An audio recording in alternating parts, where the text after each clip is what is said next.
At first, Alina didn't notice the wallet. The conference room was already empty. As heels clicked on polished floors, voices faded down the hallway. All that was left was the sound of an elevator closing. Now she stood by herself, gazing at the whiteboard with its many confusing diagrams. Noor's diagrams are tidy, like her sparse. The tiny worn leather wallet was there, leaning on the table's edge, partially concealed beneath Noor's notepad, the faded plum, the same one from years ago. Alina recalled how Noor would hold it flat against her chest when she never threw away the receipts, which always made her laugh. She nearly smelled it. Lavender hand soap and hospital soap. Old paper and cream. She took it up. The temperature was unexpectedly warm. For a while, as if it were a bomb, Alina simply stood there with her wallet in hand. She could have summoned a team member to come back. She had the option to message no. Rather, she moved stealthily down the corridor and went to the 32nd floor via the elevator. The temporary base, the open lounge area, was still where Noor's team was working. They tested the AI interface at the hospital. The vending machine was humming softly, and the lights had been dimmed. Behind them, Noor was seated close to the window with sleeves rolled up and legs crossed, reading a report while a desk lamp casts a moody glow. She was drinking something, green. Matcha, most likely coconut milk. It was always coconut milk, of course. Alongside her, Alina paused just beyond the light. Something related to this. It felt alien, yet painfully familiar, to be surrounded by junior developers and medical technology charts. Recognizable. She was no longer the silent companion who waited at home. She was required, esteemed perhaps, even idolized. And it tightened Alina's chest, which she detested.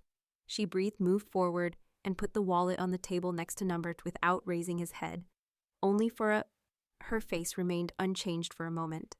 Unreadable, but not quite cold. "You leave this," Alina said, maintaining a low, controlled voice that didn't reach for it immediately. After staring at it for a while, she nodded. "Thanks." One more quiet. Not the heavy kind, the awkward kind, or the kind that comes after failing to ask the proper questions for years. Alina remained motionless. "You continue to preserve all of your receipts." Her lips quirked into a half-smile as she asked. Didn't return the smile. "Not always for items I don't intend to return." Alina blinked. Although it wasn't incisive, the remark was spot on. Eventually, Noor took the wallet. Warm, motionless fingers grazing Alina's, she slipped it into her coat pocket and turned away and returned his gaze to the window's glistening skyline. "Isn't it late for a CEO?" Her eyes did not meet Alina's as she spoke softly. "I'm not present for the business." Noor was taken aback. Only a little. Her eyes shifted to Alina's face, looking. So why Alina's mouth parted, but she didn't respond. Swiftly, she glanced down at her hands, faint, trembling red polish. "I observed the interview," she finally whispered. "Alongside you and the resident who maintained neither grinning at you nor laughing softly and wearily." "That isn't an excuse." Alina's voice faltered. "I consider it a lengthy pause." Noor stood, not suddenly, just enough to let her know she was done sitting and stopped being motionless. Alina took a step. Their coats brushed in the small gap between the hallway and the table. Neither of them took any action to increase the distance. The air felt denser because of the proximity. She looked back as Noor went by. Only once. "Just text next time," she said, gently, almost kindly. Then she was gone. Bergamot, her fragrance, and lavender mingled with matcha paper, and all the unspoken things in the office's quiet hum. Alina did not follow. Blinking into the lamp, she stood by herself. Quiet. It was after 10 o'clock. On the 32nd floor, the majority of the lights were dimmed. The low buzz of computers in sleep mode and the sporadic squeak of someone's office have taken the place of the hum of work. Chair being pulled back into position. Noor was barefoot and her heels were hanging from her fingers, the blazer folded across her arm. She appeared worn out, but not worn out, silently coming apart at the edges. Under the blazer, her scrubs were partially buttoned. A longer night after a long day ahead. Like a person approaching a chapel, she walked toward the vending machine, pious but not convinced. She pressed the button for the seaweed rice chips, which she always said were hardly food after feeding 1 coin in, still superior to hospital toast. Nothing took place. She scowled and pressed once more. The machine stopped, clunked, and blinked. The chips didn't fall, nor loudly sighed. Alina, seated in one of the alcoves at the far end of the hallway booths, raised her gaze from her screen. Although she didn't intend to remain this late, she hadn't intended to go either. She didn't tap or press the button again, the glass using the palm of her hand to shake the side once. It was the most something she hadn't seen her do in years. Alina was neither motionless nor standing. When she heard the gentle click of heels, she muttered to herself. She didn't look back. "Don't say it," she whispered. "I wasn't going to," Alina answered. She came to a courteous halt, but I was about to give you a coin, but she didn't look. "I don't need." Alina was already inserting a second coin into the machine. It blinked once more. The chips dropped without incident. No drama, no staring at them, as if they were a ruse. Alina reached down, picked up the packet, and gave it to him. "I'll send you an invoice," she toned dry. The chips were not taken. Once more their fingers came into contact. A pause. Alina's expression had changed. Not sympathy, not charm, just silent, perhaps even an apology. Nor whispered, "I thought you left hours ago." "I did," Alina said. After that, I didn't move. Around them the corridor hummed. Nor looked. At the packet below. "You can't just feed me and fix things with me. I understand." One more quiet. This time it's longer. Nor removed a single chip and broke it in two, and returned the smaller piece. Alina took it. "Thank you, but no grin, an empty hallway with a shared crunch. I didn't realize this place gets so quiet." Past 10. "It used to scare you," Alina said in response to Noor. "Remember, she didn't say so, but neither did." "Are you still scared?" she inquired instead. It took Alina a deep breath to respond. "Yes, but no longer of that," Noor gave her a glance. She nodded after saying, not quite warmly, not coldly either. Once put the bag of chips under her arm and took a slower pace as she made her way back to the elevator. No hurry, no farewell. Alina stood by herself once more, wondering how long it would take to get rid of the slight seaweed salt that was still on her tongue. Taste sweet. Her lipstick was still on the coffee cup when she returned it. The one of those small issues that no one noticed was that the office kitchen was dimly lit with overhead lights buzzing softly as usual. Never resolved. It had the scent of lemon floor cleaner and burnt espresso. Keep quiet, unremarkable aside from the two of them. Alina was rinsing out a mug while standing close to the sink. Not the intern's hers. Other than the ridiculous necessity, she had no justification for doing it. To occupy her hands. Nor intervened without initially observing her. She brought a pricey paper cup with a green mat ring at the bottom from the cafe downstairs and a flawless rim kiss of rose-colored lipstick. Gently she set it on the counter, not in the trash can, just there, not close to the sink. Then she caught sight of Alina. A pause. "I intended to," Noor made an ambiguous motion toward the sink. Alina said nothing, just looked down at the cup. The imprint resembled a mouth that was quiet, curved, soft, and clean. Belonged to something soft once. Alina remarked, "I like that color on you," not looking up quite a bit. Noor's eyebrows went up. "It's fresh." I am aware that Noor hesitated. They paused for another long moment, one in which the fluorescent light above their heads flickered and someone coughed in a hallway far away.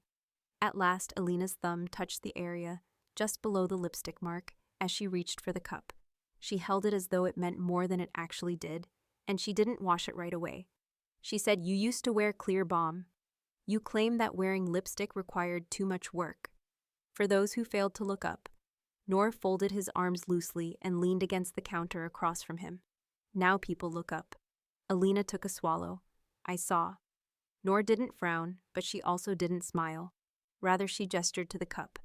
"You can discard it." Alina didn't.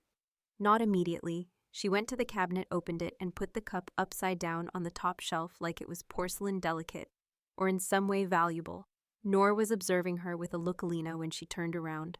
Not seen in years. Not love, not rage, just a profound sense of exhaustion. "You continue to keep things," Noor said quietly, "even after their usefulness has ended." Alina looked her in the eye. Only those that had significance. Noor was the first to turn away. "She says I have a meeting," said, moving in the direction of the door. Alina released her. She had always done so. But she turned back to the cup as the sound of footsteps subsided, looking frail and pale. lipstick still in bloom on the rim like a pressed flower. It was not moved by her. With a gentle chime, the elevator blinked open, and Noor entered without checking the panel. Her ideas were elsewhere, on funding delays, on patient notes, and on Alina's fingers grazing the edge of a coffee cup. She believed she pressed 32. The doors opened. Once more, it wasn't the airy, light-filled office she had anticipated. It was the executive level. Too quiet, too quiet. The carpet itself felt different beneath her. Shoes that are more costly, softer, and muffle the sound of hesitation. Next, the Alina stood close to the glass wall at the far end and heard a familiar voice say, "Lost nor turned."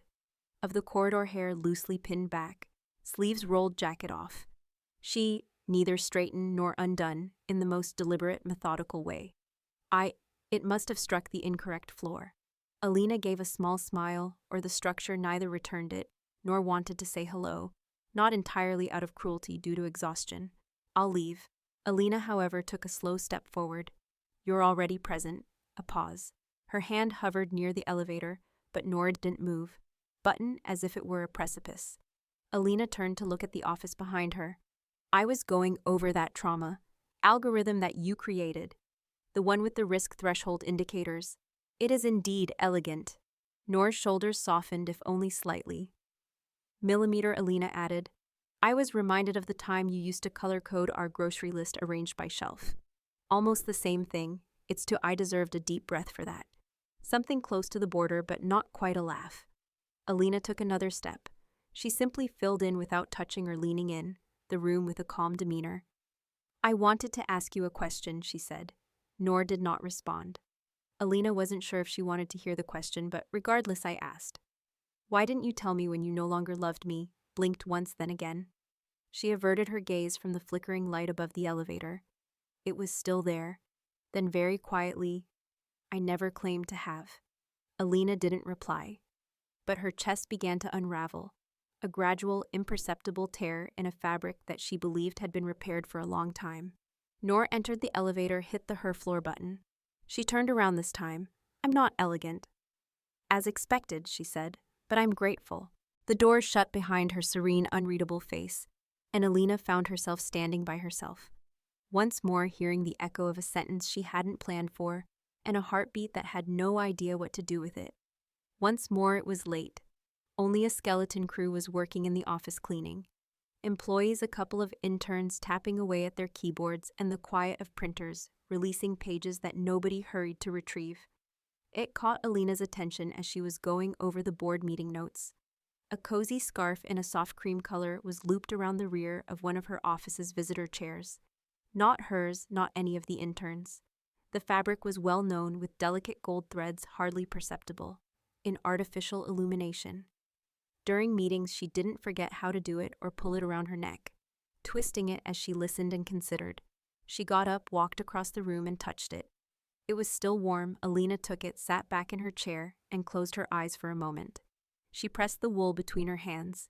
She ought to walk it upstairs, return it, leave it silently on Noor's desk. However, she didn't.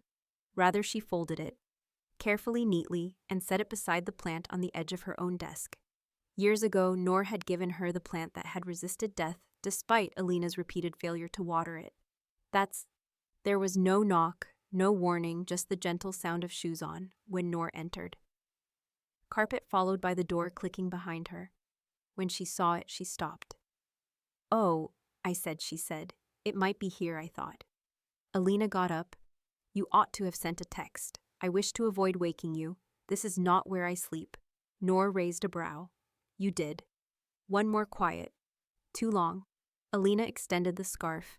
Noor moved forward and handled it cautiously, but their hands continued to touch. It seemed purposeful. Didn't quickly pull away. "It's my favorite," she whispered.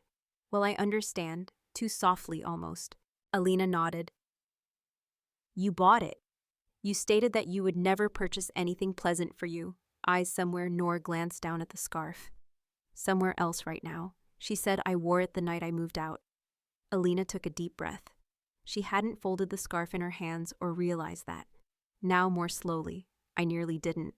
Alina's voice was not as loud as she had anticipated. "You did, but why?" Additionally, it didn't respond immediately. She raised her gaze to Alina's face. I continued to wait for you to observe that I had already left. Alina parted her lips, then shut them. The space between.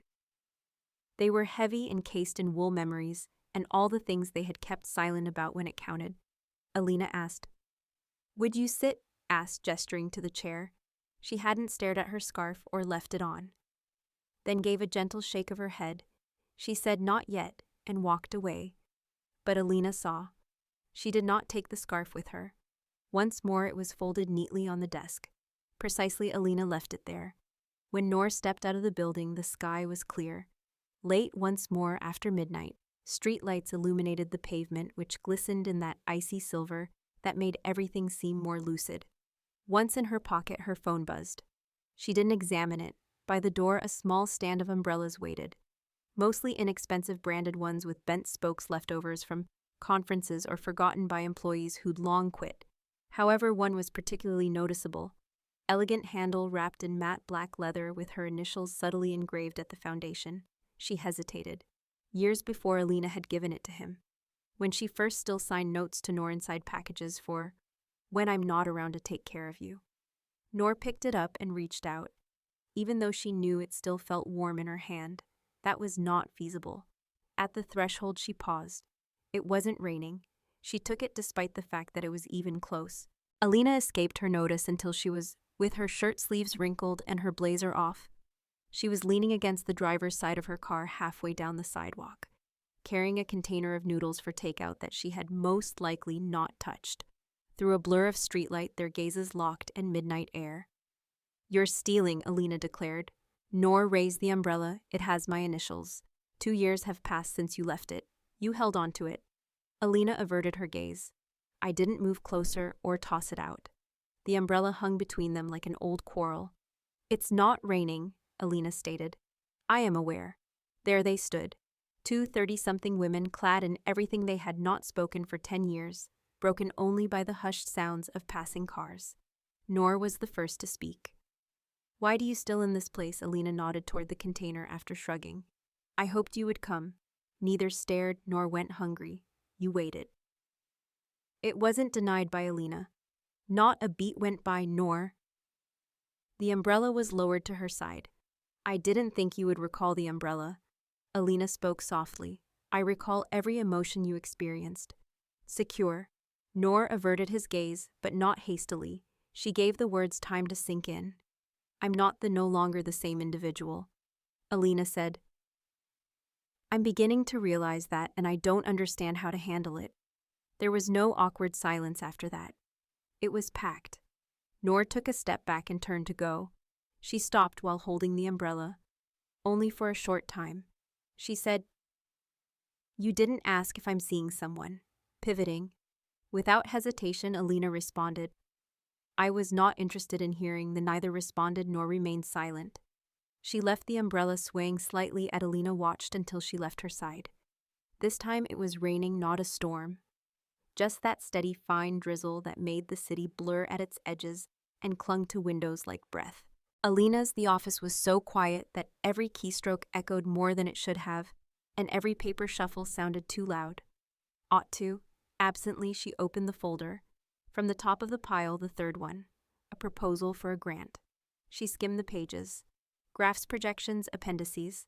Then she noticed it. Between 2 pages is a square of paper. It wasn't typed, formatted, or a part of the file. It wasn't hers. It was a tiny Norway always wrote a handwritten note on hospital stationery during meetings when she believed no one else was looking, was observing. Alina, who was already familiar with the handwriting, took it out slowly.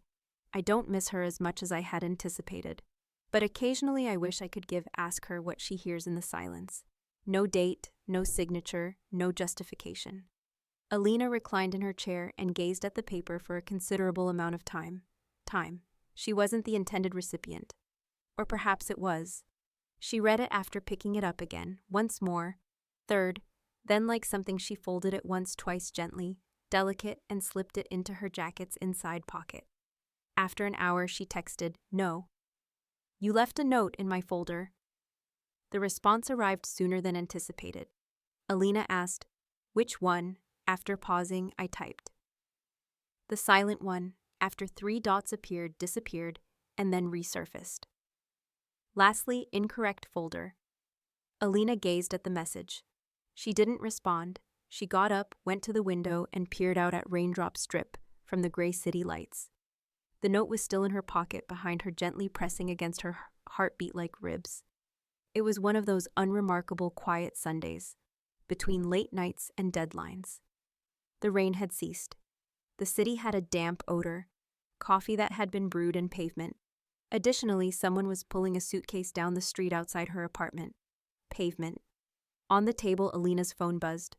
The screen flashed Noor's name. She gazed at it. Since the note, they had not spoken. 12 texts exchanged between them. Nothing more. Always just enough to sustain life. Never enough to give it a name.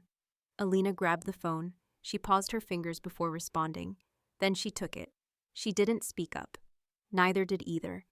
Between them, the quiet dragged on like it had been years since they had both stepped into the hallway. Not empty, but brimming with things too heavy to transport. Alina did not, however, end the call. She heard a sound, the faint clatter of dishes, the sound of turning off a kettle, a cat meowing softly in the background perhaps. Noor's the world, alive, domestic, not holding out for her. Alina took a swallow. She spoke up. Low. Be cautious. Hello, no response. Simply breathing. She didn't picture herself using both hands to hold the phone as she used to. Tilted head. She wasn't actually looking through the window, but her eyes were scanning it. Alina made another attempt. Is everything all right? The sound that came next was more like a pause, made of inability to decide. Finally, I realized I hadn't intended to call. Alina gave a small smile, but no, it was visible. But you did. One more beat. The scarf was on my mind. Noor spoke softly. And that dumb vending machine and the umbrella. Alina waited. Noor's tone had softened. Your book, the one with the notes on the margins. It wasn't until you left that I realized what you wrote. Alina blinked vigorously. She shut her eyes. At the time, I had no idea how to explain them. I understand. Once more there was silence, but something was different. Not safer, not warmer, just closer, and didn't bid farewell. Her name remained unsaid. She simply hung up. And Alina didn't feel alone for the first time in years. She was recognized. It was a Thursday, the type that came in between other days of greater significance. Nothing noteworthy. No gatherings, just the quiet of routine. Of keyboard tapping and air vents of people returning to their jobs after a rainstorm. Alina arrived later than usual at her office. Her sleep had been poor. She hardly ever did no longer, even though she would never publicly acknowledge it. She had a full inbox and coffee. By the time she reached it, it was lukewarm, and the book was there neatly resting in the middle of her desk, exactly where the keyboard's edge should be. Letters she wrote to a young poet, some hardly readable, others with her notes in the margins, angular little pencil trails of previous thoughts excessively detailed. She ran her hand over the cover and froze. It is still. It had a subtle scent of Noor's house. Tea-fresh linen and a flower real and subtle. Before she even opened it, her breath caught in her throat. Noor wouldn't typically do this, but there was a page dog-eared. She had always regarded books as holy objects. This was a deliberate message. Alina opened it to the designated page. Have patience with everything that remains unresolved in your heart and make an effort to love the questions. 10 years ago, she had emphasized that sentence, back when she thought people could be healed by reading. Beside it, in Noor's handwriting, with fresh, delicate blue ink. You never allow me to be a question. You always relied on me as a response. Alina sat slowly as though the chair's weight had evolved. Letting it settle, she read it again and again. Beyond her window, the gray, aimless sky hung. Noor hadn't signed the take note. Something in Alina burned, but she didn't have to. That aching, slow kind of burn that resembles too late revelation. With the book still open in her hand, she got up and left her office, past the unlooking assistant, past the framed certificates outside the boardroom, where they had once quarreled about how to phrase a holiday card, and somehow managed to discussing the loneliness of having too much understanding. Instead of using the elevator, she went up the stairs. Additionally, she wasn't in temporary office, a converted glass-walled conference room with a view of the city, but little natural light. Half absorbed in her thoughts, she was reading something on her tablet. A pencil tucked in sleeves, rolled up hair, slightly disheveled behind one ear. She raised her head when, without a smile or a word, Alina took over. Nor did Alina. She simply raised the book. Nor looked at it, then back at Alina's face. You read it, Nor uttered quietly. Yes, I did. A long silence. There were a lot of things that lived there. Quiet, guilt, resentment, love, memory. And beneath it all, tenderness that had been alive all along. Holding the book to her chest, Alina closed it. I doubt I've ever been able to appreciate a question or leaned back just a little bit. Her seat. I'm now afraid of the response. For the first time in weeks, Nor grinned. Not out of victory, but recognition, just a little. Good, she said. Then at last we are in the same location. Alina put the book down. She ran her hand down its back. Nor cocked her head and asked, Do you want it back? Do you? Alina swallowed. I believe I would like to reread it with fresh eyes. Nor nodded, then held it. There was another silence, but this time it wasn't void. Alina said, her eyes steady. I'm not the same, as it hummed. I'm counting on it, Nor said. The only sounds in the room were the hum of the city through the glass and the soft return of something that neither of Nor didn't typically forget, but it was waiting for them to name it. She was the type of woman who kept her keys in the same bowl, color-coded her calendar, and made lists. The door each day. But that evening, following yet another long shift and 3 hours of data review for the next, she let the hot water run for too long during the board meeting, and her thoughts strayed too far. When she realized her glasses were gone, her skin had begun to wrinkle. The bathtub had become cold, and she had almost persuaded herself not to. She didn't care, but she did care because the glasses weren't simply gone. At Alina's house. She had only been there for 10 minutes earlier in the evening. Minutes to deliver a signed document that they both claimed was not emailable. Although the meeting was brief, courteous, and a bit too formal, Nor had stayed at the door. She had declined Alina's offer of tea, but she remained standing there. Had been softly and persistently raining once more. Alina had given her a towel, that was all. Nor had placed her glasses somewhere in that tiny orbit. While drying her hair in the guest bathroom, she sat down of all places on the marble edge of the bathtub. She squinted at her reflection while wearing a robe and socks alone in her apartment, and muttered a low-pitched curse. She thought about ignoring it, but decided against it. Instead, she called, and when Alina heard the second ring, she realized she had forgotten something. Her voice was, I'm already laughing. My glasses. I assumed that's where they always end up. You used to do this. Forget them here, usually after lengthy meals or when we got into a fight, and you left and returned quietly like nothing was said or done. And then I took a breath, but I didn't leave. Simply stopped remaining motionless. That landed. Alina didn't say anything or release her breath. I need to stop by. I also assumed that. 20 minutes later, Nor was at the door. She did not turn down the tea this time, and Alina handed it to her with wet hair and no umbrella. Nor's old blue mug, which is still in the back of the cabinet. You kept this. Alina merely observed Nor walking without responding. She sighed quietly. Went to the bathroom, grabbed her glasses, and stood there for a moment longer than she should have. She appeared different now, exhausted, but her reflection was captured in the mirror. She slowly put on the glasses, grounded, sharper, older. Alina leaned against the doorframe with her arms folded. You're different, she remarked. I had to be, Alina said more softly. I didn't want you to have to be, and Nor turned to. She was surrounded by a halo of light from the hallway, creating long shadows on the tiles. She glanced at Alina without sadness or rage, just truth. I am aware. Although Alina remained motionless, her throat worked around something, unspoken. I believe I was looking for a reason why you would always leave things behind, to return. Alina blinked. Nor gave her a soft smile this time with a sort of, I'm going to leave now, she said. But affection that has nothing to prove. Not because I'm running, Alina nodded. I understand. Nor moved close to her. Her shoulder touched Alina's warmly and gently, just enough to graze, and as she opened, she hesitated before leaving, saying, I'll come back for the mug. Eventually, she vanished into the night, her glasses catching the just a standard sync across team call and a street light once before she left. The call had been planned for noon, update one of those chilly practical video conferences that took up their days like a series of filler scenes show. Nor had joined from the hospital's conference room, her blouse collar and her hair pulled back in a loose bun. Alina was in her office looking sharp-focused and a little unsteady. She had a half-drunk glass of water next to her laptop and framed bookshelves behind her. She applied lipstick that she hadn't worn in weeks. They hadn't, not really, just nods and the occasional flick of the head.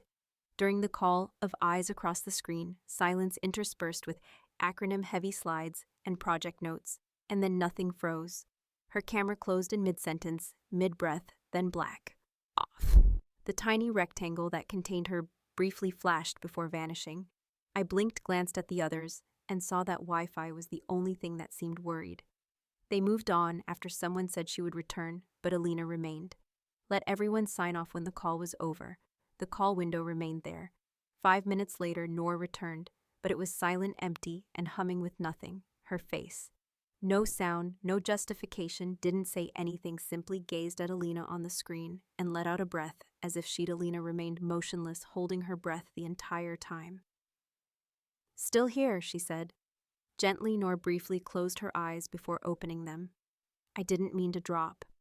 Alina said, "You didn't really, nor did you look down. I was terrified for—" She interrupted herself without explanation. Alina leaned slightly in. "You don't have to." She always had, but neither did. I was discussing surgery, integrations, after which I noticed the time in the screen's corner and realized it was the anniversary of the... She stopped again the night I moved out, and I was unable to. Alina remained silent. Didn't reach up and tuck a lock of hair behind her. Didn't blink and simply waited. "I've never said that aloud before, but I know what day it is," Alina said. "You do." I simply buried it under my work for a beat, but I never forgot. "You left the light on that night, and neither of you said anything that could be heard." I didn't want it to feel final, so I nodded slowly. Alina felt her chest tighten, just enough to hurt, not too much. I reasoned that if I walked away gently, Noor whispered, "You'd notice." I did. Noor gave her a startled look. "It's just too late to ask you to stay," Alina said after a lengthy silence.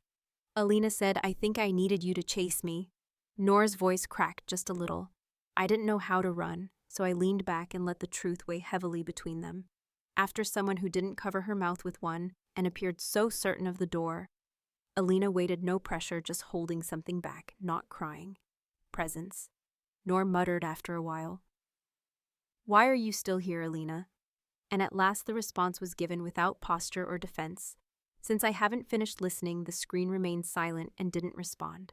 However, she did not end the call either, and they continued to remain in that position, both motionless, until the system finally logged them out. They were silent, but the silence between them persisted.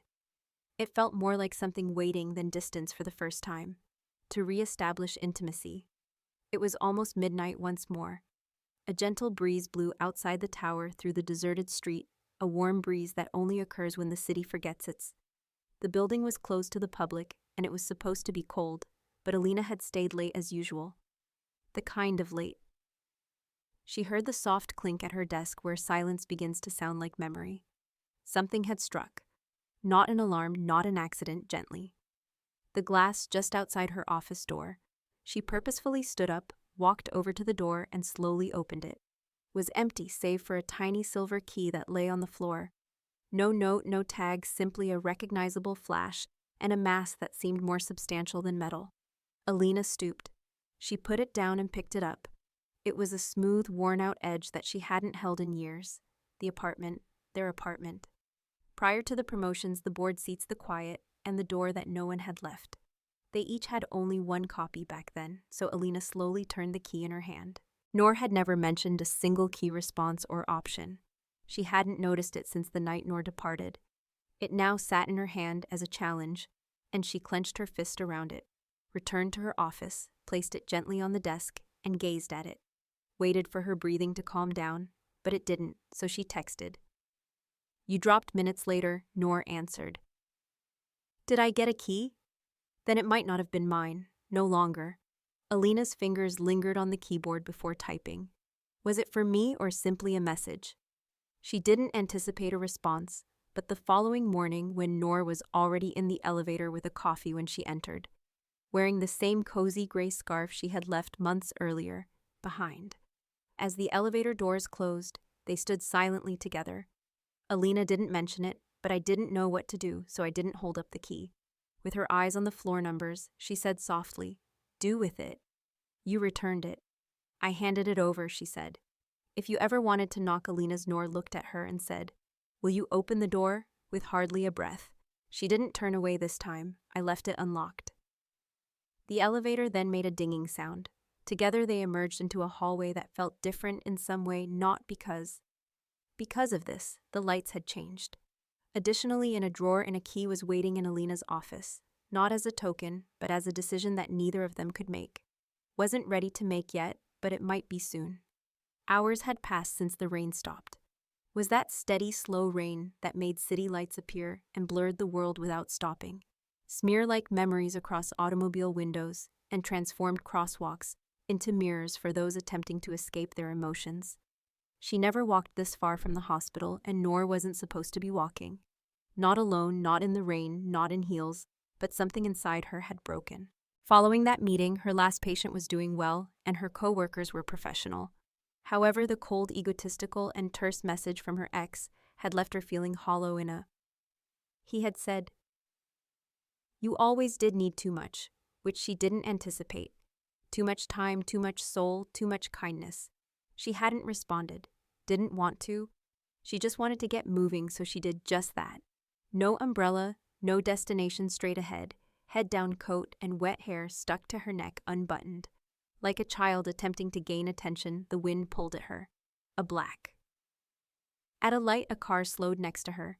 It was a luxurious, peaceful car, the kind you notice without understanding why. The window partially rolled down. Alina's voice, Nor. Nor stopped walking, but the street noise was muffled and controlled. Didn't respond. She wasn't crying, but the rain was running in little streams down her cheeks. Not precisely. Alina opened the passenger door from within, without saying a word, Nor remained motionless for a moment before slipping into the seat, panting and out of breath. The only sound was the gentle sweeping of the windshield wipers as the door clicked shut. Alina simply pulled away from the curb, driving slowly, without asking any questions. They didn't talk for 5 blocks or 10, as if she didn't want to disturb their silence. Nor curled her hands into her sleeves while gazing out the window. Alina reached forward and increased the heat a bit, but her jaw remained tense. Didn't pay much attention to her, but after a few minutes her voice broke the silence. "I had no idea where I was going." Alina gave a single nod, her eyes remaining fixed on the road. It was warmer now, but you didn't have to. There was more silence. Nor eventually turned her head as they came to a stop at a light, and he said, "I needed to." Alina's fingers clenched a bit around the steering wheel. "Then he didn't see you clearly," she said. "Needing isn't the same as wanting. Isn't a defect." The car moved, the light changed to green, and Nor gave a slow breath. "I'm sick of feeling guilty about wanting softness." Alina gave her a serious look. The edge of Nor's cheek, the bend of her wet collar, and the way her eyes suppressed everything were all illuminated by the streetlight, but said too much. "Then let it be soft," Alina said, and they drove quietly for another few minutes. No destination, just the hush of rain and something unspoken curling between them. Alina didn't switch off the engine when she eventually pulled over next to a peaceful city park. Instead, she sat. Nor eventually rested her head back against the surface while holding her hands in her lap. Seat shut her eyes. They didn't have to speak, but they didn't have to. A week had passed since the car ride, and they hadn't really talked about it.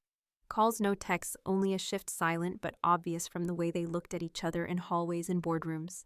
Longer looks, shorter silences, with something lurking beneath each conversation.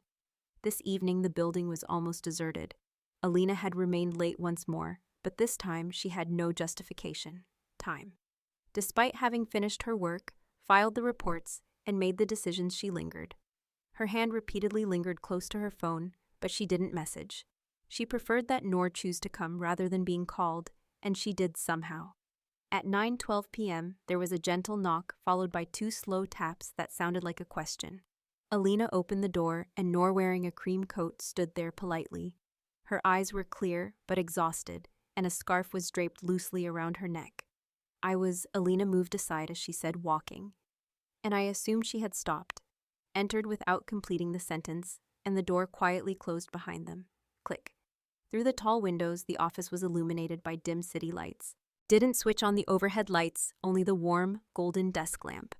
Alina leaned. Noor was standing by the window, looking out over the streets she had just left, and I thought that she was leaning against the edge of the desk. After a while, Noor remarked, "You were in this when I left. Office. I'm sure you didn't pursue me." Alina shut her eyes. "I didn't believe You didn't nod slowly or deserve to. The honesty wasn't mean," Noor continued. "But I kept hoping you would anyway." Alina's throat tightened. Noor went on, "I'll stay if she shows up. Just one word, one touch, something other than silence or strategy."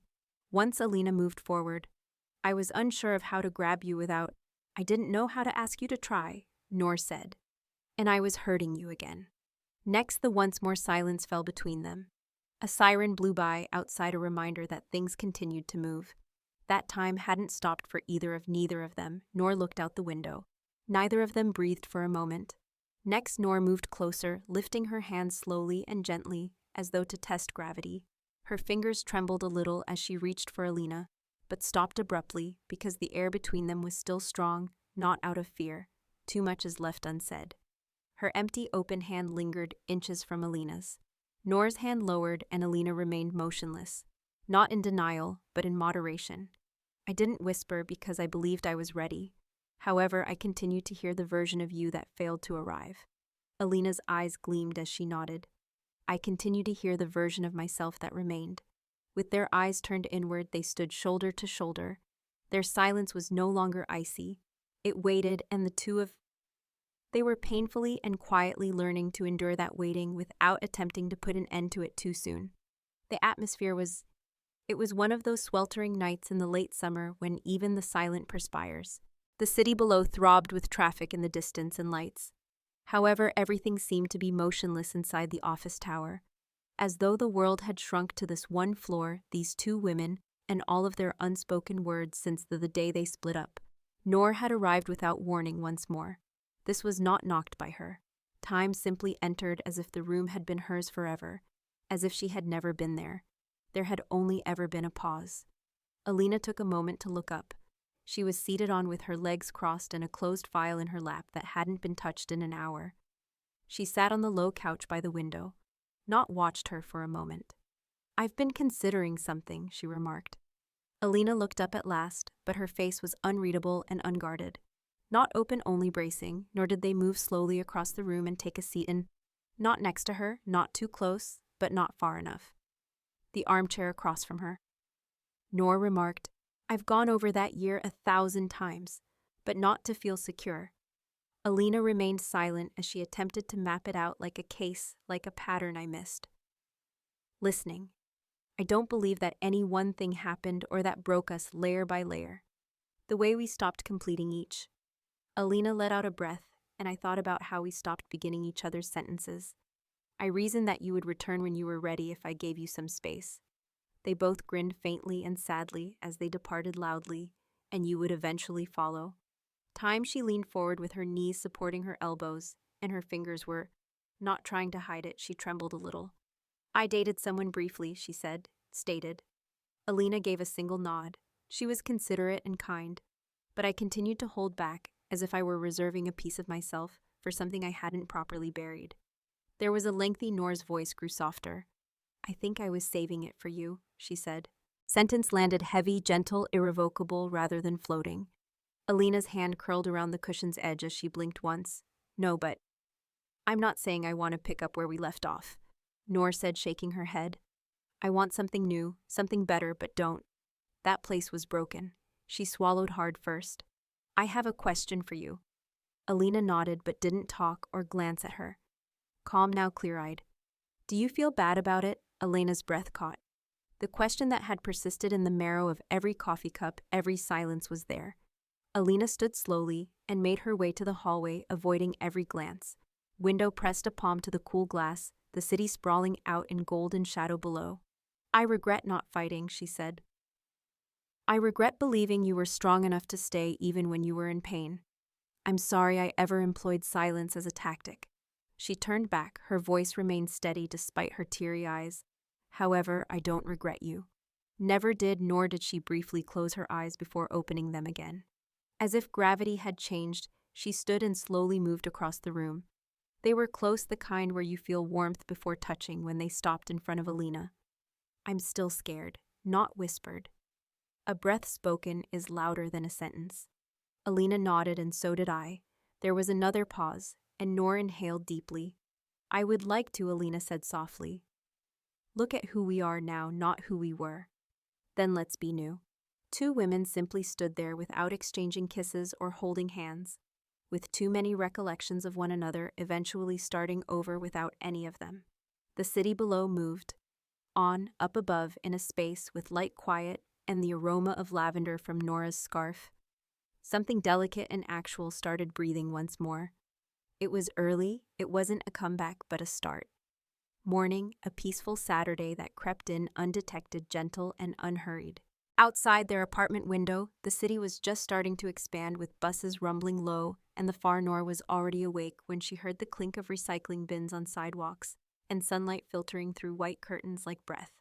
Walked through the kitchen barefoot, her hair disheveled, her sleeves too long, and an oversized sweatshirt draped over one shoulder. The way you move in a place that is finally yours, not borrowed, not temporary, not haunted, without giving it any thought. Two mugs sat side by side on the counter, chipped just a little while she boiled water. Alina's was pale cream, while hers was navy, a slight color mismatch. Green tea for no, black for Alina. One sugar cube, and a splash of oat milk. She continued to prepare it the same way she had years prior. All cracked, but it didn't hurt this time. Instead, it was a component of something complete. Alina entered the room behind her, barefoot as well, her hair still wet from the shower wearing. Noor appeared to be half asleep in one of her old college t-shirts, but there was Alina wrapped her arms around her eyes. Something she hadn't noticed in the woman she once loved, only the one she loved now. Cheek between her shoulder blades, arms softly encircling. "Not from behind, and it smells as though you remember me," but always smiling. They stood there for a moment without saying anything or feeling a sense of urgency. Warmth, breath, and the kettle's hum. At last, Alina withdrew. Noor turned in her arms a little. "Want to visit the market later?" Only if Alina smiled. "I already know which one." We stopped by the bookstore, their fingers linked like muscle memory. Not because they needed to stay together, but because they could. After carrying their tea to the couch, they sank into the cushions next to each other, rubbing their knees together as the sun slowly rose. There were still disagreements, bad days, and sharp edges, and it crawled up the walls as if it had time to stay. Words, apologies that came too late, and patience testing silence. But they had rebuilt. Softness, fear, joy, anger return. Something that can accommodate all of it. Something better, a fairy tale, a love that had figured out how to